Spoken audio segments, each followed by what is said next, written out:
the John Deere Country facility out there where the rail trail goes underneath. I guess is that Evergreen or Rockerty there? Is that still? That's still Rockerty there? Okay. Where it goes under Rockerty, there is some land that belongs to the county there. It is excess land, I'll say, because it's not part of the actual cartway that is the rail trail, but it was part of the land that was acquired with the rail trail. So it goes back probably 100 years. It was some siding or something as a part of the railroad. It's just weeded land right now. The county's not using it for anything, and rail trail's not using it for anything. Anyway, we had an inquiry from Evergreen Secure Storage as to whether or not the county would be willing to sell that or lease that land, so that they could use it for extra storage for their business.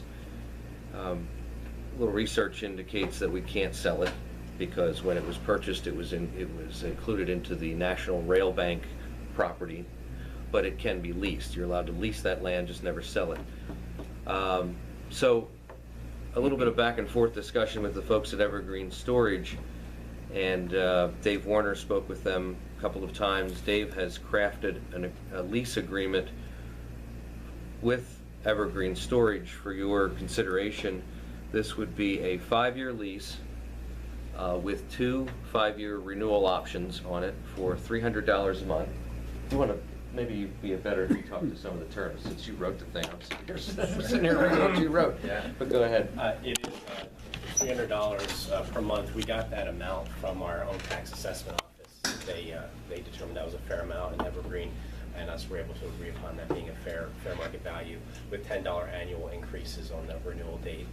It does provide for a 5-year initial term, with either party given the ability to terminate that with 6 months notice prior to the end of the term. So if for whatever reason the county determines that it's in our best interest to take that property back, we would just have to give that notice and take the property back.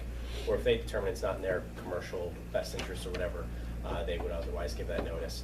I don't have any indication from them that that's the case. They would certainly prefer to purchase the property if they could, but that's just not our situation. But otherwise, they plan on putting in a stone lot, fencing in the 1-acre parcel to be just completely adjacent, adjoining to their property. And then they would plan on using that to park RVs, primarily recreational vehicles, and boats, things like that they would store for their customers. So again, the general summary: a 5-year initial term, 2 5-year renewal terms, and then $10 annual increases throughout the life of the lease. If the lease ends, they're required to restore the property back to Correct, what it yeah. was, which is one of the reasons it's only stone. Not only it's permeable, but it's also easily removed. Yeah, they would be removing any fence or permanent structure or anything like that. They would put in there. Again, that doesn't seem to be their plans at all, but they would have the obligation to do that. Right.